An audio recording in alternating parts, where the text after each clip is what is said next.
Hi guys, this is BattleMasterPvP. I'm making another hunter guide, and in this video I'm going to show you guys basically how to spec your pets.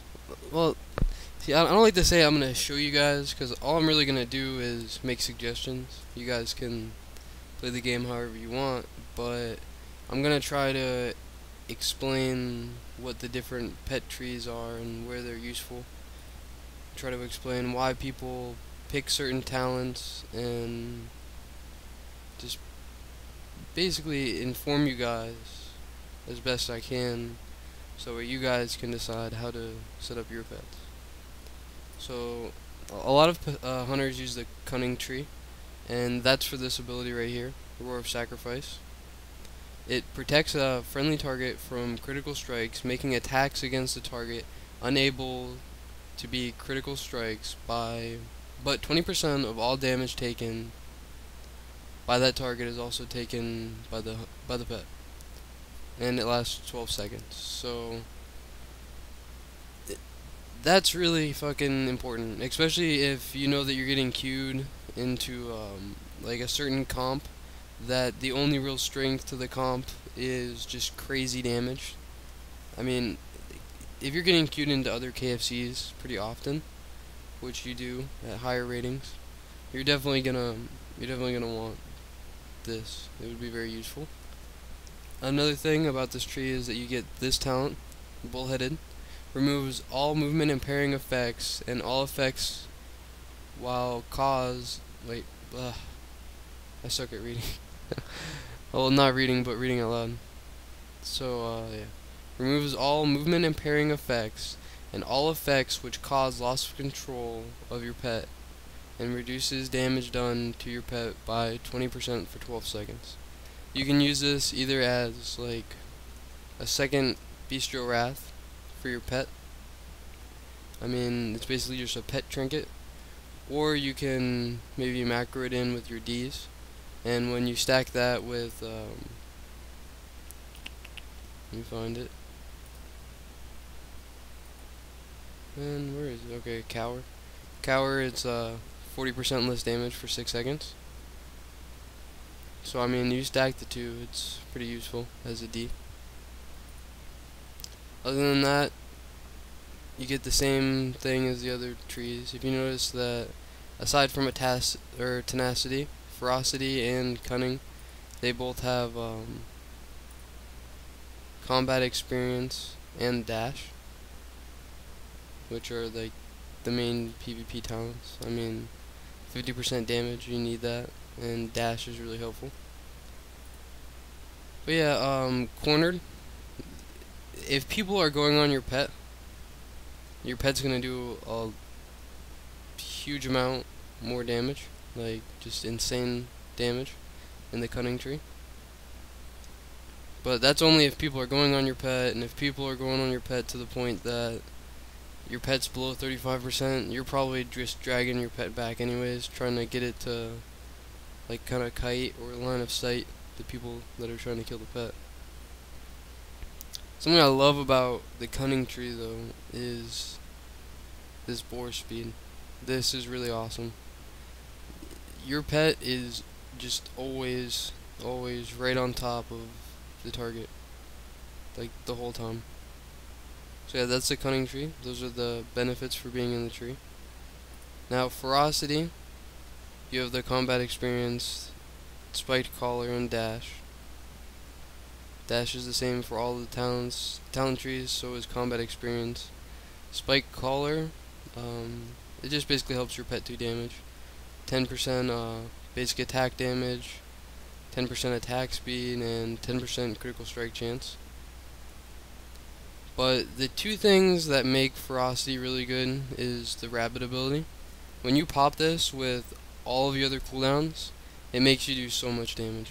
I mean, your pet white damage is probably your biggest source of damage. It's not a big part of your burst, but as for your overall damage, your pet's just basic melee swings are a lot. Now, Heart of the Phoenix is probably like the single most important talent in this tree. If your pet dies, you just get a instant battle res for your pet. I mean, ferocity leaves a lot more like room for mistakes than the cunning tree does. And tenacity is just pretty much, it's a PvE tree, really. This is, I'm not even gonna go over these talents with you guys. You guys can obviously like, go and read them yourselves. But it's really just for trying to do stuff like the Brawlers Guild, or try to like do dailies or whatever. So yeah, that's the pet talent trees. The next part about 100 pets that I want to go over with you guys is the different buffs that they can give you. You're pretty much able to, as a hunter, put up every buff that any other class is able to put up. But some of the buffs that you get, they aren't necessarily buffs. They work more like auras.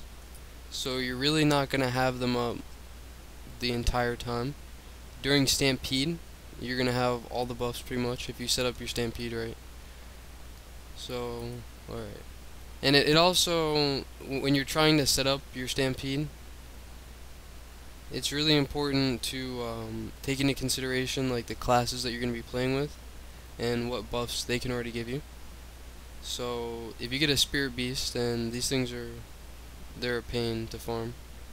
They're a really big pain. The heal is really good for like 1v1. As you can see, it's a pretty big hot. I mean, if you're running solo in like a battlegrounds, just queuing for randoms, trying to farm up your gear or doing whatever, getting achievements, it's great. It's good for twos if you want to spec. If you want to put in the glyph for Stampede and just make the Stampede copy all your pets, you'll get a huge heal. But it's really kind of obsolete right now after the hot fix to the heal, where it would be a bunch of huge hots. Now it's just like kind of having a second hot, so it'll heal for anywhere from like 100k to 200k now, as opposed to like just keeping you up no matter how much damage. It was stupid, but anyways. So you got the hot and you have mastery. Now for your other pets, you have to get a hyena. I think there might be one or two other pets that give this buff, but I use hyena.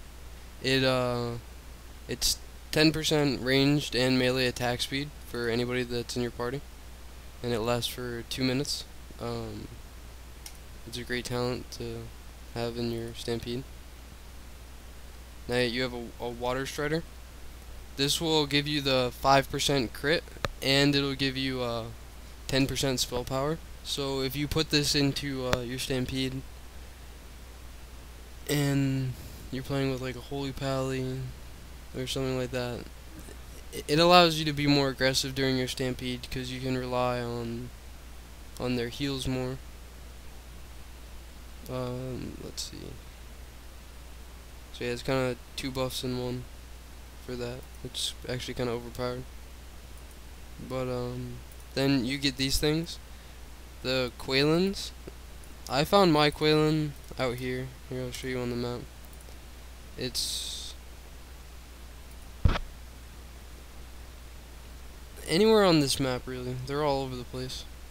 But this gives you 5% crit. You should pick this pet because the crit stays for longer. If you run with like a wolf or another pet that gives crit, most of them only give you the 1 minute buff. So if you're using it as like one of the pets in your Stampede, once the Stampede goes away, you're gonna have a lot more benefit with this pet. And then you have the Shawl Spider. Lately, this is what I've been playing with as like my main pet. Even though I don't always have the mastery buff, which is a huge amount of pet damage, I do get a King's buff. And 5% agi is really good for hunters in general, but the main thing about this pet is that you have the web wrap. It does DR with your intimidation stun, but it only has a 30-second cooldown, so you get 2 stuns, and then 30 seconds later you get a 3-second stun, and then 30 seconds later after that you'll get the 2 stuns again. So it really makes you like a ranged rogue honestly. I don't see how Blizzard can let us have so many stuns, but yeah. I think there's some more pets that I want to show you guys. Hold on. Now, this thing is really good. Majority of the time you're going to be playing with like a warrior if you're really trying to push rating in 3s. I mean, you can play with jungle cleave or whatever, but if you're playing with a warrior, you're already going to get the 10% stamina. But if you're running on your own somewhere, and you don't have like a reliable like fort, like a source of 10% stamina, this will help, especially during your stampede. I think that this pet has a regular web. Yeah, it's just a snare for 5 seconds. Also, with your pets, all the ones that are just sitting for the stampede, you want to make sure that you have rabbit on autocast, so that way they'll benefit from it during the stampede. So yeah, this was my pet hunter guide. I hope this was helpful.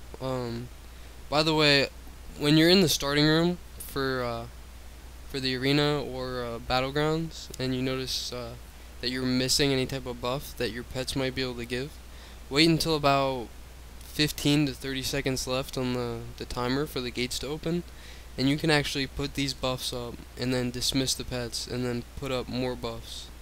So that way, like, I could pretty much just do this. I'll demonstrate it real quick. If I'm going to start out in the starting room and I don't have a source for might, I can put up the mastery. I can put up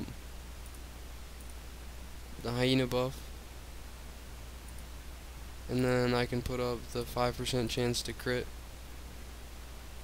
and then call out the pet that I'm actually trying to use. The gates will open and I'll still have all these buffs up. I mean, you usually pop stampede pretty quick, so it's not that big of a difference, but for a few globals at least, you have the buffs all there. So yeah, this was the end of the guide, for real this time. Have a great day, guys. I hope you enjoyed. I hope it was helpful. You can hit the top right corner to subscribe. Take it easy, guys.